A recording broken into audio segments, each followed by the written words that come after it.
Hey guys, tonight's going to hopefully be a super fast-paced video on how to replace the front CV axle boots. Here's the boot kit you can get OEM from Toyota, made in USA. There's the part number for you. On this 2004 Toyota Tundra. This should go for, probably carries over to the Tacoma too. And of course this is four-wheel drive. So let me show you what we're dealing with. Some of you guys might recognize this truck from previous videos. Here's the outside CV boot, and I actually replaced this, oh geez, years ago. And the inner one just tore recently. I was riding off-road over sticks and everything, and then I went on there and checked it, and that's what we got.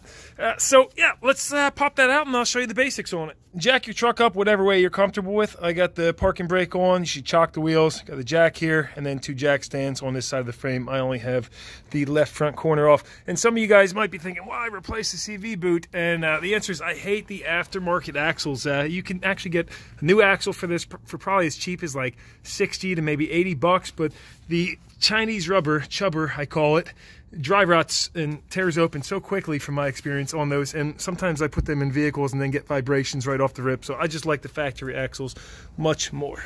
Then pop your wheel off. Factory, they come with 6 21mm lug nuts.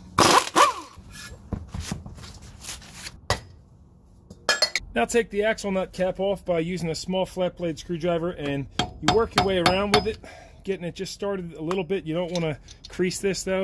You can bend it pretty easy. They actually make a proper tool for this too. And after you get it started, you can work up to a bigger screwdriver, drop her in there, twist it, and it should come off of there like so.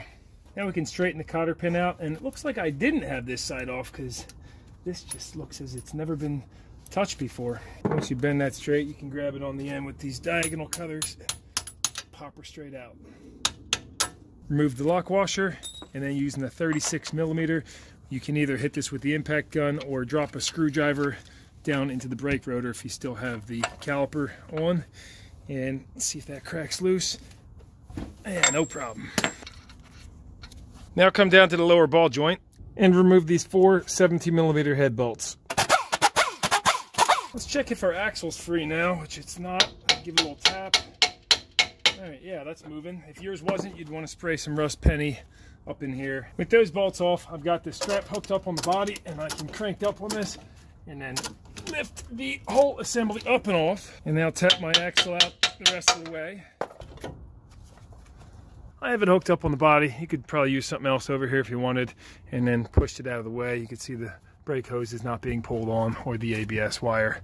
And now we have full access to slide this axle out. Drop an oil pan down in case you get any residual oil coming out of the differential. And then you can either come hit it this way with a long chisel and a hammer, or use a small pry bar and give it a pry in between this bolt.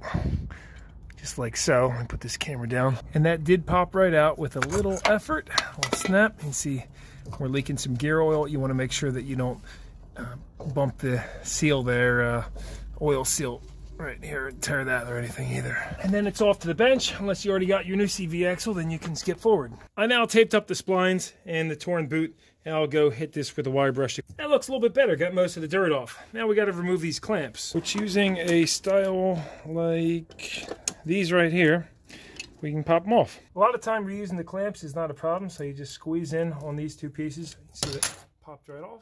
Now this is the other style that's not necessarily reusable. However, I think I can get that off and reuse it. Or you just get new clamps with it, but I'm using some old parts that I had kicking around. I didn't have to order anything for this. Up a little bit and pop it on off. You can cut the boot the rest of the way off and clean any more crud that you see. Looking great in there. I don't see any dirt. You're now going to take this clip right here where my pick is and use a pair of pliers like these, expand that clip, and then the whole end will slide off. Like so. Wipe off all the grease with a clean cloth. And at this point, I'm going to just take a paper towel and scoop out all this grease I can. But if you had any crud in here, you would want to fully disassemble this and clean all of the bearings, clean everything out. But as you can see, there was really no dirt or crud that got inside of mine. So I'll just clean it up as best I can without taking it apart any further. And now we can put it together. So this came with the CV Joint Lube, which is enough to fill one joint. Now you can see we still do have grease in there, so we'll probably not use the entire thing. But the first step is sliding this boot on, which, geez, that's pretty tight. We'll put some lube in here, and I've already lubed this shaft also, because that would be a shame to put it together and forget you didn't have the boot or something, right? Now I'll fill this thing up and work the lube in. I probably have a little too much in there, but I'm going to just roll with it. So now you slide this on, it should click. Okay, I shouldn't be able to pull it off all the way. I can't, because that little ring is engaged. So now put some lube on the inside of the boot here. So that goes on with these. And slide your boot back over.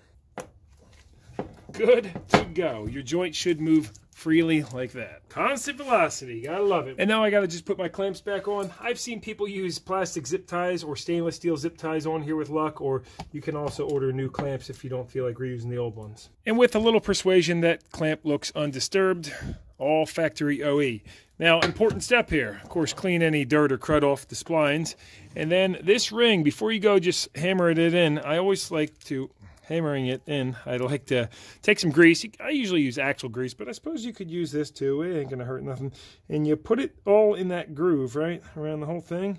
Put some on these splines too, and then work it on to that ring. And what you want is to float that ring right in the center, because otherwise it's kind of flopping around, and when you go to hammer this axle back in, you could potentially catch that ring on the splines inside. So now that we got it like that, we're good to toss her in. Before you slide the axle in, it's a good idea to wipe off any dirt and crud from around the oil seal on the differential. Once you're centered and locked into the splines, you can take a mallet and run her the rest of the way home till you feel it fully seats in there. If you're having trouble, pull it back out, recenter that circlip, because I've seen people drive them sideways, especially on aftermarket axles. I've seen that happen. A couple assembly tips, I'm going to get this together and I'll chime back with you. Take a wire brush and clean any rust and corrosion from where this lower ball joint seats onto the lower part of the knuckle. Also clean any rust from that area too. We're mostly worried about, we don't want any dirt and grime in the area where it's actually seating against. Everything else you don't care about. It's not a bad idea to rub some grease on these splines so that way they don't seize up in the future. And then the rest is pretty self-explanatory, putting that back on. So let me go find some torque specs for you, which I have the factory service manual for this truck. You can see it's in pretty rough shape, and that's because this truck was in the bottom of the river at one point, about 10 feet under. I'll plug a link to that video up here if you haven't seen it before. I'll be promoting that video forever. And here we are, the front axle hub.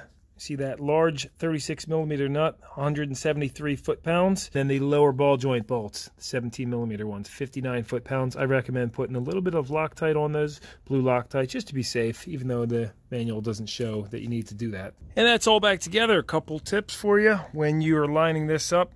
Make sure you got those dowel sleeves on this side, so those have to get seated in this perfectly flush. Hand start all four of the lower ball joint bolts before you tighten them down. You might find it necessary to put a jack under here to get it flush up on there. Don't forget to check the gear oil in your front differential. Depending on how much leaked out, you might have to top it off.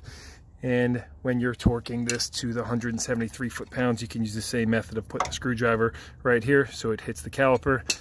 Put your lock washer thing, castle nut, whatever it's called, and cotter pin back on there. And well, I'm ready to throw the wheel on and call it a day. I can't think of anything else you guys might need to know. If you happen to be doing the outer boot, from what I remember, it was basically the same thing, because that kit I got from Toyota came with both the inner and outer and 2 grease packages. I'm surprised it didn't come with the clamps, but again, as you saw, that was no problem reusing those. Oh, and on this axle nut cap, I like to rub some grease on it and then just go easy using the mallet when you put it on. Work it around evenly until it's fully seated.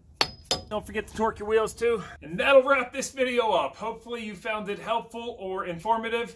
Drop it a big thumbs up if you did. I'll try to drop links down below to anything I used in this video if I can find it. And yeah, till next time, this is No Nonsense, No How here, and thank you for dropping by and watching the video, and I hope to see you in another one. Consider checking me out on the main channel, No Nonsense, No How, without the RRM on the end. If you're into, lately I've been doing all will it run videos, but whatever, I do lots of stuff. So hopefully see you again. See you guys.